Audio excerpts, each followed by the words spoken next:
E aí, galera, Jimmy Cast aqui, e o assunto aqui é música, arte, profissão e muito mais. Hoje tenho aqui meus dois amigos, guitarristas e empresários, Juarez Gravinho e Luciano de Moraes. Antes de mais nada, se inscreva no canal, deixe seu like, curta, compartilhe, comente. E é isso aí. Começando aí mais um Jimmy Cast. Ok, vamos lá. Vamos bater um bate-papo aqui descontraído sobre música e profissão. E vou começar perguntando pro Juarez. Como a música começou na vida do Juarez? Olha, na verdade eu tinha tido uma pequena cirurgia no joelho e uma recuperação complicada, daí complicou, eu acabei indo para UTI. Eu já tinha 49 anos de idade. Eu sempre gostei de música, música começou na minha vida sempre. Meu pai tocava piano, meu pai tocava violão, meu pai cantava. Então a minha filha sempre tocou, meu filho tocava. E eu sempre curti as vitrolas da vida, e escutando música, sempre, a minha vida inteira. A minha vida inteira eu me acostumei a dormir com o radinho de pilha, com música, escutando, eu não conseguia dormir sem música. Daí fiz essa cirurgia e o médico falou que tinha complicado porque eu era muito estressado, por causa dos negócios e tal. Daí minha filha pegou, me comprou um violão e me deu de Natal o violão. Então essa parte de tocar começou eu com 49 anos, por isso que até hoje eu não tenho talento.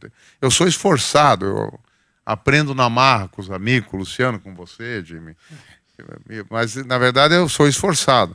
Mas começou com 49 anos, eu com um violão Eagle, tocando a primeira música, aquela Massachusetts, dos Bee Gees, Feel I'm Going Back.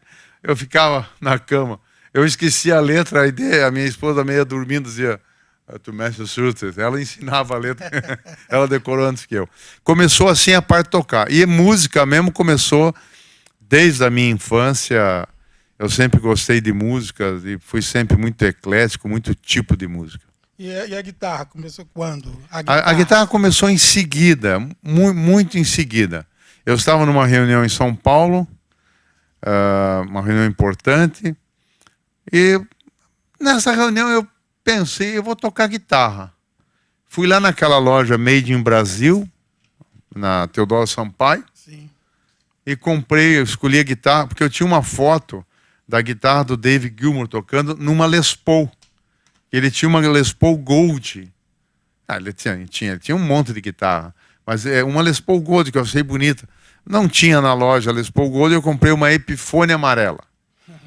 Mas me apaixonei pelaquela guitarra. Toquei muito, aprendi ali naquela guitarra. E já depois comecei bem, Juarez, né, com o Epiphone. Mas aí comecei bem. Com a tonante. Eu comecei com mas é que eu já tinha idade, eu já tinha empresa, Mas na verdade daí foi ali que começou e com os amigos, Luciano, o Alessandro, o César, com essa turma assim, realmente que eu fui pegando mais gosto pela guitarra mesmo. Porque antes eu era ouvinte de música. Legal. E o Luciano, como começou na música? Ixi, uma longa história, hein? Eu sou de uma geração, acho que uma década mais nova que o meu irmão mais novo aí, né? Então eu lembro que eu assistia, na época a MTV era muito forte, e eu assistia, escutava nas FM, tocava muito Guns, Bon Jovi, Aerosmith, naquela época tocava muito Aerosmith. E eu lembro até hoje que devia ter uns 16 anos, 15 para 16 anos. E eu lembro que eu vi um vídeo, um clipe na MTV do Guns N' Roses. E por incrível que pareça, todo mundo conhece o Guns, geralmente por Sweet Child O' Mine, né? E eu não, eu conheci o Guns porque estava passando um clipe de Sofine. E começa com o dedilhado e aí uma hora mais na frente aparece o Slash fazendo uma nota aberta assim, e aquele som veio gostoso assim, sabe, de rock and roll, e era um clipe muito rock and roll. E eu falei, cara, isso deve ser muito legal para fazer, isso deve dar uma emoção, um sentido muito grande em fazer isso. Só que aí acabou eu passando um tempo, eu não me envolvi com música, mas sempre fui ligado à música, sempre gostei muito de música. E sempre no estilo rock, que no nosso país, quem gosta de rock é uma minoria, né? Então, meio na contramão, não tenho músico, não tem ninguém na minha família para me falar assim, puxei, não. Realmente é porque eu via os clipes e vi o Slash e falei, cara, isso aí é legal. E passou um tempo e tal, aí comprei um violão, porque quando eu estava na igreja e precisava montar uma banda na igreja. E precisava de alguém que tocasse violão. E eu já tinha essa ideia, eu falei assim, vou tocar violão, vou fazer o violão. Fui lá, aprendi lá, fazer umas notas, comecei a tocar. E depois acabei ficando mais um tempo sem tocar, me abandonei ali. Aí um dia, falei, um amigo meu, comecei faculdade, ele falou, cara, vamos montar uma banda? Eu falei, cara, uma banda é legal, mas eu não sei se eu tenho muito talento para isso não e tal. Eu já tentei tocar violão na época. Vamos embora. Aí eu peguei e liguei pro Nilton.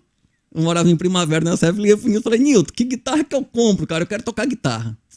Aí o Nilton tinha uma Jackson, falou pra mim assim... Então aí começou sua vida na guitarra. Isso, aí o Nilton falou, cara... uma Jackson, compra uma Jackson. Eu não sabia nada. Época, a Jackson tava aqui, tá. Aí eu liguei, acho que foi na Crocodilo, em São Paulo na época, e comprei onde eu achei essa Jackson. E acho que comprei essa Jackson. E comprei uma famosa Zoom 505 e liguei numa caixa de baixo. E comecei a fazer uns acordes. E foi daí que surgiu, cara. E montou uma banda e acabou. E aí foi. Mas você sabe que você falando, eu lembrei que eu com 12 anos tinha aquela música do Roberto Carlos, o Calhambeque, e eu aprendi a fazer os acordes. Né? Então, com um violãozinho de nylon, né?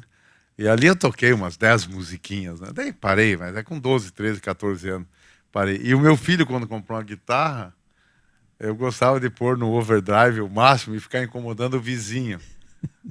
O vizinho meu era o... Ai, pô, que pena, falhou agora o nome do... O que faleceu de câncer. O Zé Damião. Zé Damião, era meu vizinho.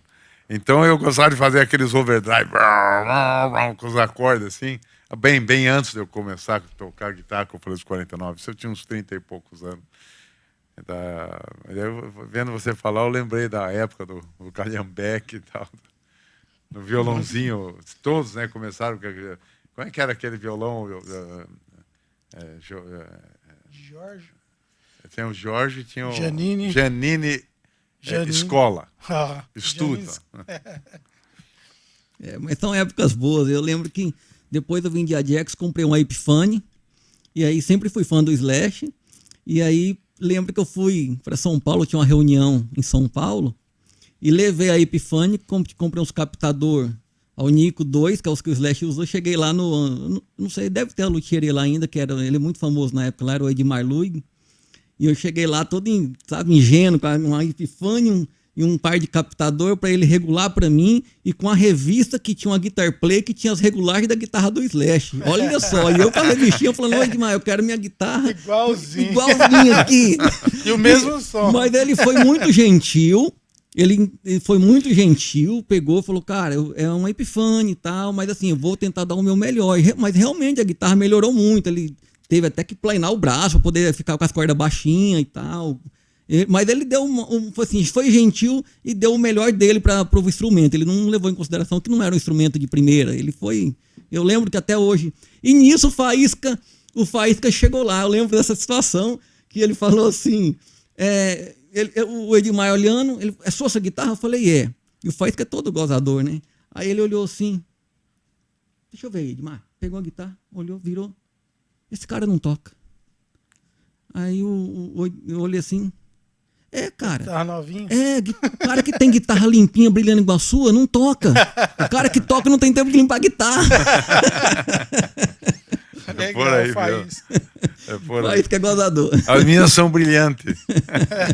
Nem tanto, né? Não, é verdade. Ok, o início aí da vida de guitarristas. Juarez, sabemos que você gosta muito de viajar e viaja muito a trabalho.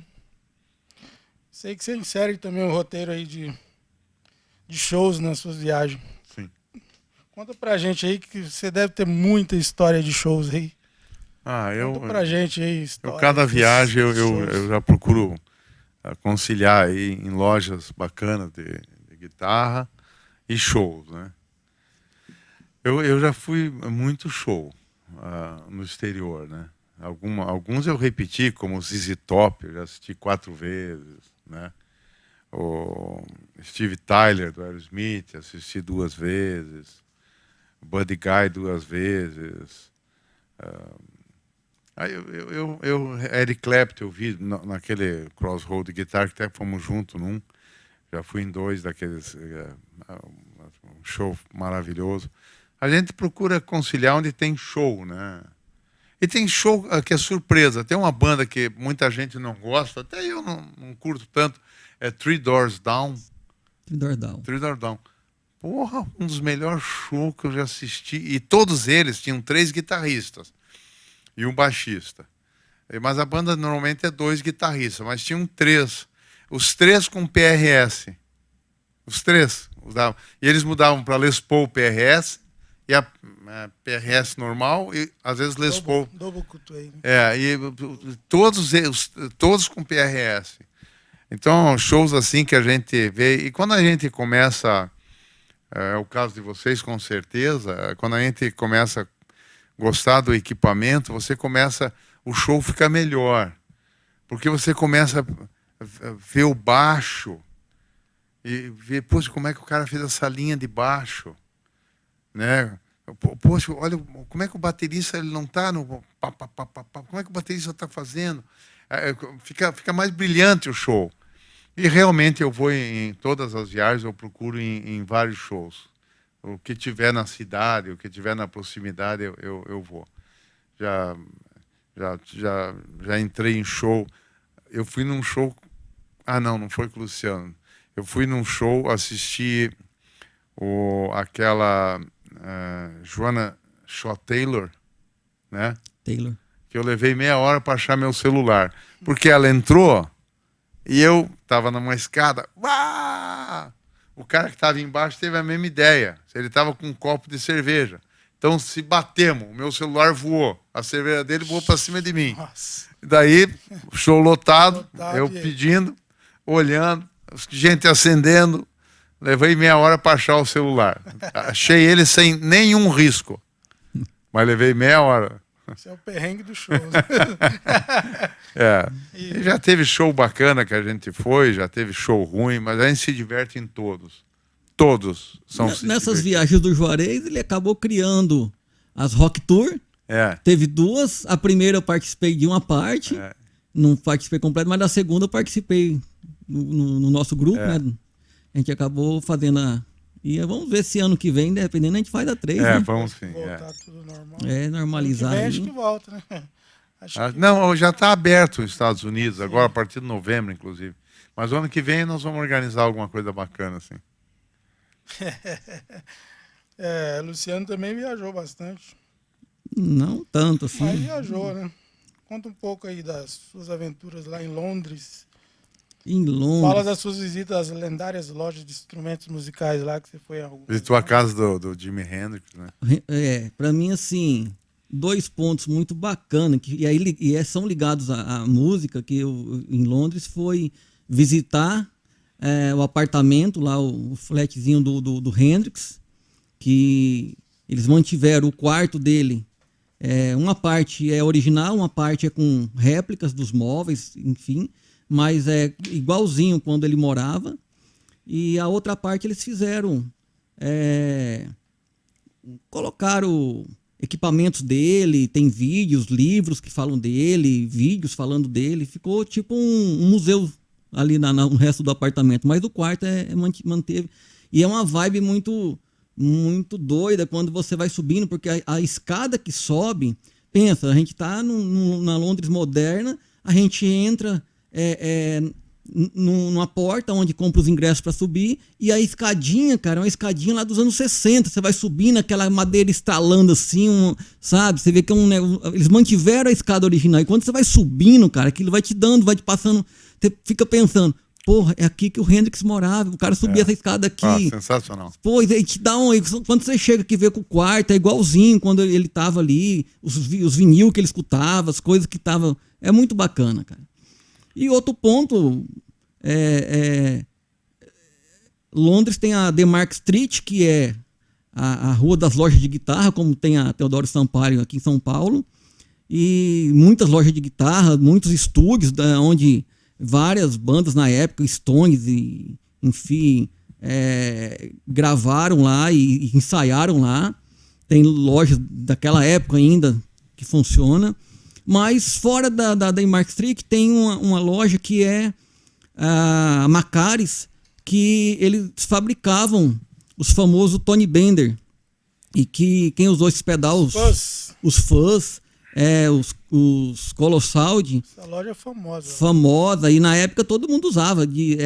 Page usou, Jeff Beck usou, Hendrix usava. Cara, esses caras tudo usavam os pedal desse cara. Infelizmente, a loja, no começo da pandemia, ele fechou a loja e hoje a loja é só virtual. Mas a loja era muito legal. Era assim, uma história da música e do rock. Você me mandou a página, eles fechando a loja. Sim, o dono chorando. Na verdade, aquele é o filho dos irmãos Macaris que inauguraram a loja. Aquele já é filho deles. E aí ele fez um vídeo chorando ali que estava tendo que fechar a empresa, a loja. Você viu que em Londres e Liverpool eu fui também fazer o roteiro dos Beatles, onde eles moraram em Londres, os primeiros shows de Londres, os bar que eles iam em Londres. E fui em Liverpool também, ver a casa deles e tal. Fui lá naquele caverna que eles tocavam. Abbey Road. Abbey Road, fui, não me deixaram entrar, fiquei bravo. Também não consegui. Daí, mas uma coisa que eu achei legal, tem aquela da próxima vez que eu coloco. Tem aquela música do Paul Simon, que é Sounds of Silence, os sons do silêncio. Então, é uma música legal, lógico, linda demais, né, que ele toca. Foi famoso naquele concerto Simon and Garfunkel, né, em Nova York. E daí, quando nós estávamos fazendo o roteiro dos Beatles, o cara mostrou, tá vendo essa igreja aqui? Essa igreja é onde o Paul Simon se inspirou para escrever Sound of Silence, Som do Silêncio. Por quê? Deu uma tempestade em Londres e o padre chamou as pessoas para dentro da igreja. E o Paul Simon estava junto. Entre. E tinha uns mendigos, foram entrar, o padre, vocês estão sujos e tal, e deixou os caras fora. E na igreja todo mundo ficou sem graça e ficou quieto. Daí ele teve o som do silêncio. Como é doído o som do silêncio. Ele escreveu a música por causa dessa passagem nessa igreja. Interessante. As viagens, histórias de viagens. Vamos mudar o assunto um pouco aqui. Vamos falar de profissão, né? Como que você mistura aí o lance da... Você é um empresário do agronegócio e toca guitarra também. Como que você mistura isso aí? Olha, lógico que a gente não tem aquele tempo todo que a gente gostaria, às vezes, de encontrar com os amigos. A guitarra tem a parte que você sozinho te faz muito bem, mas a parte de estar junto com as pessoas, com os amigos, é melhor. Para mim, como profissional, na minha profissão, a guitarra foi uma coisa que, cara, me ajudou, quase me salvou. Eu era uma pessoa, o outro Juarez, antes da guitarra. Eu era muito ligado, eu não dormia antes das 3 da manhã fazendo conta e tal. E a guitarra... Foi uma terapia. Sim, foi muita terapia. Muita gente dizia, nossa, você é um cara diferente. E eu indiquei para muita gente, faça música, faça um esporte. Para mim, a guitarra é muito mais do que o esporte nesse sentido. A ideia aqui do Jimmy Cash também é trazer pessoas que não vivam profissionalmente da música. Tem a outra profissão, médico, advogado, empresário, mas que canta ou toca. Tem gente que acha que não pode misturar isso, ou que tem medo do filho aprender música, com medo dele virar músico.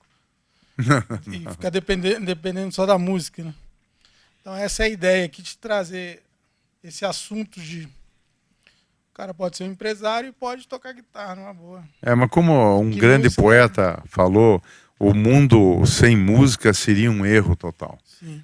A música, você não consegue... A gente tem que escutar no rádio uma música, você tem que... Ontem eu fui num evento e daí o pessoal falou, não uma homenagem para mim, mas comentaram, o empresário e tal. Daí eu saí do evento, assim, do churrasco, sentei no carro com a minha esposa, indo para casa. Falei, né, a gente viveu tantas coisas, tantos problemas, mas no final, né? Daí eu lembrei da música do Roberto Carlos, né? O importante é as emoções que eu vivi. Daí procurei lá no meu celular, pus a música e fomos cantando para casa, emoções do Roberto Carlos. O mundo sem música seria um grandíssimo erro. Não tem como. Sim. E a música, ela é dos nossos sentidos. Eu acho que a música é a que mais remete lembranças, infelizmente, tanto ruins quanto boas, mas às vezes você escuta uma música e você volta lá num momento, sabe, numa viagem ou num momento da sua vida, e isso é muito bom, cara. Ela faz você trazer memórias, recordações, entendeu? Então, a música ainda tem essa situação, que ela é muito forte. Total. Nisso. Eu tive um momento importante na minha vida. Nós éramos em muitos irmãos, e eu, desde cedo, eu tinha uma visão... Hoje a gente fala empreendedora, né? Então, eu queria fazer algo, mas muito cedo na vida eu queria fazer algo. Eu recordo que uma música eu devo ter escutado, meu Deus, milhares de vezes. Eu dei o disco do Ringo Starr, primeiro disco dele solo, depois dos Beatles, eu dei para minha irmã. E o Edinaldo, um amigo nosso, de um grupo que nós temos, estava em Porto Alegre numa feira de disco. Tô aqui, eu falei, pus no particular, vê se você encontra aquele do Ringo Starr, que aparecia um robô assim, que tinha a música Only You. E ele cantava essa música diferente, em vez de ser como os Pretenders cantavam, Only You, ele cantava diferente, Only You, uma outra batida. Eu escutei certamente mais de 1000 vezes. E essa música fazia eu sonhar com a minha vida.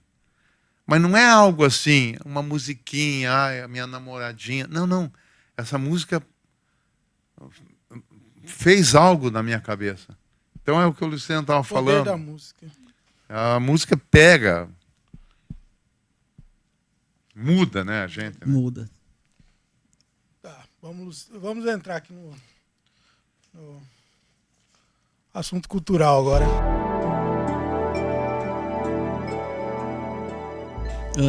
Diga. O que você trouxe aí pra gente aí de livro, de guitarra? Então, para falar desses livros aqui, Jimmy, mostra o livro, eu vou falar, já mostro, eu vou falar por que esses livros estão aqui hoje. Você falou sobre a gente tocar, e hoje, né, no mundo dos negócios, a gente tem pouco tempo, às vezes, que o Juarez falou, tem pouco tempo. Nós gostaríamos de ter mais tempo para poder estar com os amigos, estar ensaiando, estar tocando, e esse tempo ele é pequeno, ele é muito curto, e às vezes a gente não consegue. Então, no passado, eu conseguia, tinha uma banda, a gente sempre tocava, ensaiava, mesmo que às vezes a gente parou, depois de um tempo, todo mundo com seus compromissos, a gente parou de tocar na noite, mas uma amiga ia fazer aniversário, a gente ia lá e tocava, para diversão. E com o tempo isso acabou, e aí acabei mudando aqui para Rondonópolis, e aqui também acabei sempre focado no trabalho, e não tive banda, não me envolvi com banda. E nesse meio tempo, eu passei a ter uma outra paixão, que além de tocar, era a paixão das guitarras, era de conhecer sobre as guitarras. Isso começou, acho que lá em meados de 2005 para 2006, quando aqui no Brasil quase não tinha as Les Paul Custom Shop. Era muito raro que tinha e tal, e a gente conseguia eu e um amigo meu, o Alessandro, a gente conseguia trazer dos Estados Unidos essas guitarras, e a gente testava, via as que gostava mais, e para nós era um conhecimento, porque a gente não, aqui no Brasil era raro, a gente quase não tinha nessa época, e nós estamos falando de pouco tempo atrás, não é tanto tempo assim, nós estamos falando dos anos 2000, ali, 2005, 2006. 2005. E aí a gente comprava e revendia o que a gente não gostava, ia e tal. E a gente ia descobrindo. E isso foi um outro jeito de eu lidar com a música, com equipamentos, fora de tocar, fora da banda. E eu fui pegando esse gosto e buscando informações sobre as guitarras, como que eram. E a gente foi nessa busca, e nessa busca a gente foi aprendendo e foi tendo conhecimento. E aí, com o tempo, passou a ter mais desses instrumentos aqui no Brasil, e a gente acabou selecionando umas guitarras que a gente gostou para nós, e esse amigo meu até evoluiu, foi para as vintage, eu me mantive nas custom shop, e enfim. Mas os livros é o seguinte, eles são... Não sei se está aparecendo aí. Aqui. Eles são o seguinte... Burst, por que Burst? Burst é o nome que foi dado por a especificação das guitarras Gibson Les Paul. A cor dela, Burst é tipo uma explosão. Então, a cor e o tampo, fala-se que chama-se de flame top, né? Que fala que é flame de chama, ou o Burst vem da explosão. Então, a pintura junto com o tampo dá essa característica da Les Paul. E eu sou apaixonado por Les Paul. Sei que Burst é a pintura. A pintura. E assim, lógico, tem as Fenders, tem as PRS, a cor. Mas eu sou apaixonado pela Les Paul. Então, Les Paul e Marshall é o que me orienta. É os clássicos. Então, eu comecei a buscar, estudar e pesquisar e saber. E o que acontece? Meados dos anos 90, a Gibson relançou as Les Paul no Custom Shop, criou o departamento Custom Shop. O que é esse departamento? Para recriar as Les Pauls, as Burst, dos anos 58 até os anos 60. Que quando e falar uma nota, quando essas guitarras foram lançadas, hoje é super famosa. Hoje, se você pegar, dependendo uma original dos anos 58 a 60, cara, vale 2 milhões de dólares, 3 milhões ou mais. Tem guitarra que vale mais, entendeu? Sim. Então nós estamos falando de uma guitarra hoje super valiosa, super difícil, está na mão de colecionadores, dos grandes guitarristas das grandes bandas, e é super rara de você encontrar. Mas na época, quando foi lançada, ela não caiu na graça popular e ninguém queria ela. Quem popularizou essa guitarra Les Paul foi o Eric Clapton, quando ele lançou o disco com John Mayall. E aí tinha um Blues Breaker, um Marshall, com a Les Paul na capa. E ele tocava, gravou o disco com a Les Paul. Aí começou a popularizar essa guitarra. Daí veio o guitarrista do The Who, aí veio depois o Jimmy Page, do Led Zeppelin, também, que, tipo assim, ficou imaculada com o Jimmy Page, essa guitarra, esse modelo. Enfim, e esses livros do Burst, o que aconteceu? Dois amigos americanos lá, eles queriam catalogar todas as Les Pauls originais que ainda existiam no mundo. E eles falaram, vamos fazer os livros. Vamos entrevistar os colecionadores, vamos entrevistar os guitarristas que têm essas guitarras, vamos pedir foto, vamos falar sobre a história das guitarras e vamos catalogar o número de série e tal. E eu tenho aqui 4 livros, na verdade são 6, falta o 5º e falta o 6º, que é só sobre as Gold Top, que as primeiras Les Paul, ela só tinha na cor Gold. Muita gente às vezes pode não saber, mas os primeiros anos era só na cor Gold. Ela foi virar Burst em 58, de 58 a 60 elas saíram na cor Burst. Então, a história é essa. Aí tem os livros, tem catalogou e tem as histórias, tem as entrevistas de guitarristas, enfim, bem legal essa coleção. E eu, como sou muito fã das especificações dessas guitarras, eu acabei tendo os livros para saber mais sobre informações e captação que usava, enfim. Essa é a foto do álbum que eu falei, do do Eric Clapton, a qual popularizou essa guitarra. Vocês conhecem, né? Essa aqui é até uma recriação, o dono da Guitar Point lá da Alemanha fez uma recriação, uma foto da recriação do álbum do Eric Clapton, do Blues Blake. É. E é isso. Muito legal, show. Acabei focando mais em especificações, em como são construídos, em como é a qualidade de som de cada equipamento, entendeu? Acabei me focando mais. Você virou um especialista em Les Aprendi Paul. até um pouquinho de luthieria, né, Juarez? Eu até dou manutenção, até aprendi a dar manutenção nas guitarras. A gente mora aqui no interior, pegar uma guitarra dessa e mandar às vezes para São Paulo, para um dia era trabalhoso, e um risco também, né? São guitarras raras. A gente acaba aprendendo a fazer uma manutenção em outra e também é uma terapia para mim. Mexer com isso para mim é uma terapia. É, terapia. Luthieria é terapia também. É. Juarez, eu queria completar o que o Luciano falou. Primeiro que basicamente tudo que eu sei de construção de guitarra, de técnica, especificações da configuração de guitarras eu aprendi com o Luciano. O Luciano é um cara muito altruísta, ele transmite o que ele sabe, ele conta, ele não esconde. Então, daí nessa brincadeira, somos amigos, e ele mexe nos meus captadores, muda captador, daí eu me esqueço, daí ele vai lá, ele cataloga para mim, não, esse é esse que eu pus aquilo. Então organizou todas as guitarras, eu sou absolutamente apaixonado pela Les Paul. Sim. Todas as guitarras que eu tive, até a 10ª, 12ª, 15ª guitarra foram Les Paul.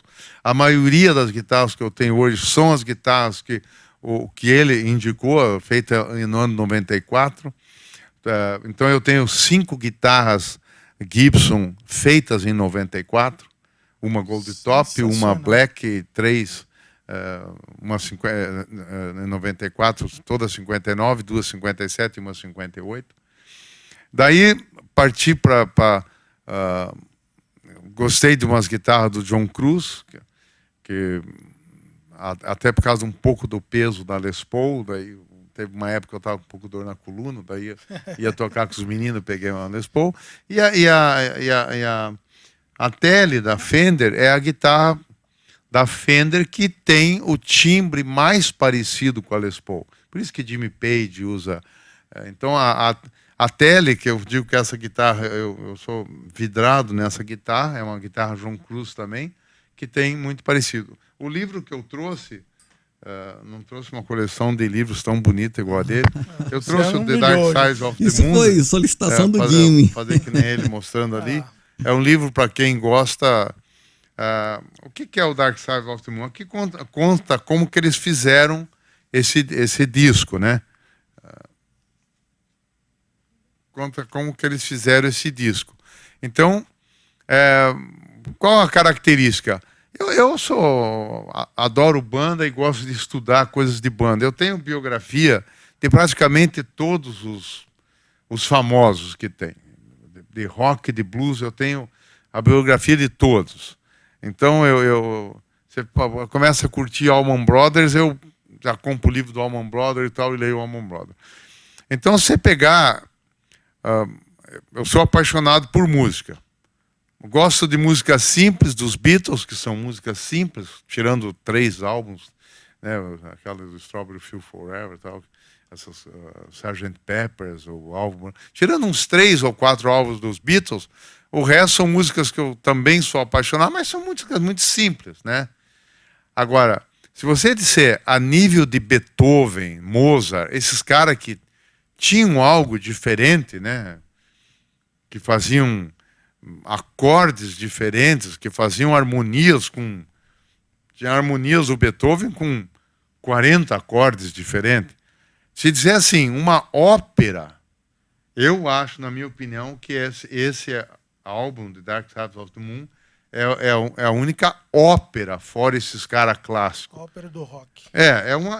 Porque é uma coisa muito diferente como eles criaram as letras e as harmonias. E os sons, né? E os sons. Que eles recriaram na época, porque nós estamos falando isso aí lá atrás, não estamos falando de hoje. Hoje você tem computador, tem a tecnologia. Os caras faziam coisas manualmente para ter aqueles sons, né? E a quantidade de vezes que eles testavam vozes entre 2, entre 3, entre 4. Não, faça uma voz diferente você.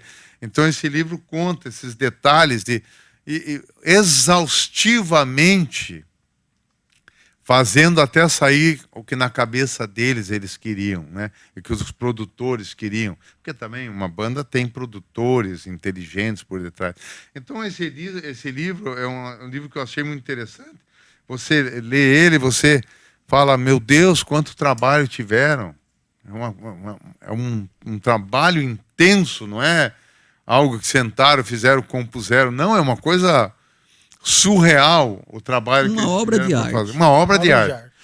Inclusive, esse próprio livro pequenininho, o próprio livro é uma obra de arte, porque conta detalhes de alguém que viveu isso, né? Que estava lá dentro.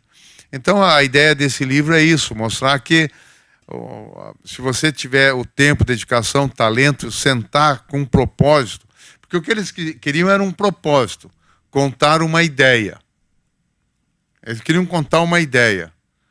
Nós assistimos ao vivo o show de um cover deles, né?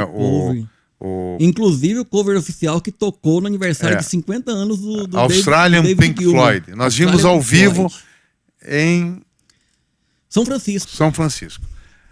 Você vê aquela música Pig, né? Porco, que eles Big Man, aquele homem poderoso que eles dizem é um homem mau. Você vê a letra daquela música, cabe para políticos, tanto que nos shows mostram políticos de hoje. Por que você tem tanto poder e faz tanto mal? Então, esses são os mesmos caras que fizeram. Fala muito da vida, mas de uma maneira como se Beethoven fosse falar da vida. Então, eu trouxe esse livro por causa disso. É um livro muito, muito interessante de ler. Muito interessante, legal. Vocês que mexem profissionalmente com música e composição, sinceramente, esse livro é muito interessante ver o processo que eles usavam. Sim. E não fizeram atalhos. Legal.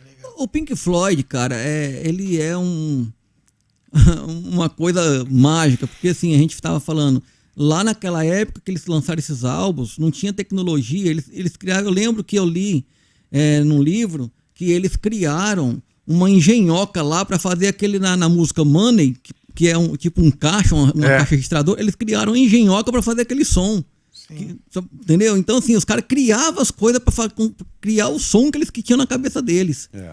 Era muito louco isso. Muito louco. Fala da Les Paul, o Juarez vai falar da Tele, que ele trouxe aqui. Essa Les Paul, a Ruth. A Ruth não foi eu que dei o nome para ela. A Ruth, a história dela é a seguinte. Quando eu falei lá, eu e o Alessandro, a gente comprava as guitarras e tal, e essa guitarra chegou inicialmente ela foi do Alessandro, e eu lembro que era dia do meu aniversário, foi em 18 de fevereiro de 2010. A gente chegou em São Paulo e tinham chegado 3 guitarras para nós, e uma era essa aqui, a Ruth. Essa guitarra, desde quando ela chegou, a gente já viu que ela era diferente. E o Alessandro segurou para ele. E pensei que ele nunca venderia essa guitarra. Enfim, guitarra vai, guitarra vem, compra, vende, troca, porque instrumento, a gente tem os instrumentos que a gente gosta, mas tem os instrumentos que a gente roda, né, Juarez? Que vai e depois vem outro, e é um negócio que a gente fica meio inquieto, a gente não consegue ficar toda a vida com os mesmos equipamentos. E 10 anos depois, um dia o Alessandro me ligou. Você quer comprar a Ruth? Claro. Aí eu fiquei sem voz, assim, cara, porque eu tinha... Era tão mágico, assim, pensar que ele um dia poderia vender essa guitarra, e aí ele me ligou e fez a pergunta. E eu falei assim, cara, você tá de zoeira, para de passar inveja na gente. Aí ele falou assim, não, cara, tô te ligando. Se você quiser comprar a Ruth, eu tô vendendo a Ruth. Você é a primeira pessoa que meu amigo que eu tô te oferecendo. Legal. Aí eu falei, tá bom, cara. Acertamos o preço e ele trouxe. O dia que ele trouxe a Ruth pra mim, ela teve até lá no estúdio. Você lembra, Juarez? A gente teve lá, o Juarez estava ensaiando lá, daí eu fui lá também, o Alessandro veio nesse dia. até a gente passou lá pelo estúdio do Juarez. E, cara... Aí a Ruth. A aqui Ruth a na Ruth, mão do Luciano. ela é minha Burst, é minha princesinha, que eu não sei se algum dia eu consigo vender. Tem uma história muito assim, legal a história. empolgante por trás dessa guitarra. Eu nunca pensei que eu teria essa guitarra e eu tenho essa guitarra hoje. E não sei se eu algum dia consigo vender ela. Não sei mesmo. Legal. A história de guitarras eu tenho muito, indo muito assim no rastro e no conhecimento do Luciano. Daí eu comprei uma Fender que eu achei muito bonita, eu adorei o som, eu vi o som, fiquei apaixonado. Era uma normal, não era custom, mas não era Master Builder, uma 54. Comprei aquela guitarra, puxa, adorei aquela guitarra. Um som bacana e tal, e coisa. Mas daí algumas pessoas com o ouvido mais apurado, pô, é legal, mas poxa, tenta Master Builder. E daí eu estava estudando sobre o John Cruz, daí apareceu uma John Cruz para vender em São Paulo. Daí eu comparei o som das duas, não tinha comparação. O Luciano, não sei se você lembra, o Luciano, quando viu aquela minha João Cruz preta, ele até falou, cara, eu não sou da vibe da Strato, mas, cara, que posso até pensar. Eu lembro disso aí, eu falei, poxa vida, realmente eu acho que eu acertei. Daí eu comprei mais uma João Cruz, uma verde também, que eu acho sensacional. Daí eu quis comprar uma original, Tele. Eu comprei uma Tele João Cruz, mas o braço era muito grosso. Então a turma lá, o Guilherme Kotzen, que a gente brinca, um amigo nosso, toca todas as músicas do Kotzen, né? O César, um mestre da guitarra, adoraram. Pô, mas eu preciso comprar uma Tele, o som da Tele. Só que ela era desconfortável para mim. Era muito larga, parecia um pé de mesa. Daí eu falei, vou comprar uma original. Comprei uma original, infelizmente, compramos de um amigo, um homem sério, tudo, de São Paulo, tem uma loja. Mas, infelizmente, o dia que alguém foi mexer na guitarra para mim, a guitarra estava toda bichada, com enxerto de madeira. Pô, aquilo para mim foi uma decepção. O rapaz pegou de volta a guitarra e tal, daí o que ia fazer e tal. Eu falei, não, eu quero uma João Cruz. Daí ele não tinha. Daí tinha uma pessoa que apareceu com essa João Cruz, mas essa João Cruz estava vendendo, estava trocando com alguma coisa na Alemanha, alguma história assim nesse sentido. Passou um ano, o Flávio, um amigo nosso da Soulshine, né? Pois que estava com essa guitarra. Daí eu liguei para ele, falei, essa é a guitarra que um ano atrás estava indo lá para... Falei, pois é, o cara vendeu para fulano, o guitarrista de uma banda, não me fale o nome, estava vendendo, mas pô, daí teve, na hora de pagar, não pagou e tal, tá aí. Eu falei, então é minha, se eu quero, vou aí. Só queria testar o som. Daí fui para São Paulo, toquei lá um pouco com ele, com um luthier que estava lá, e daí esse luthier estava falando o nome das pessoas que, na opinião dele, me pareceu sincero, porque é um cara que fala as coisas, até ruins, ele é um cara sincero, falou que foi a Les Paul que ele achou a Tele mais parecido com Les Paul, que todo mundo se apaixonou por ela. Só era uma guitarra um pouco cara, quase assim do preço daquelas 95 altura. Então, para Fender é uma guitarra cara. Daí eu comprei essa guitarra. Daí comecei a tocar com ela, muito confortável. Um timbre muito, muito legal mesmo, muito macia para tocar. Então, tudo característica do João Cruz.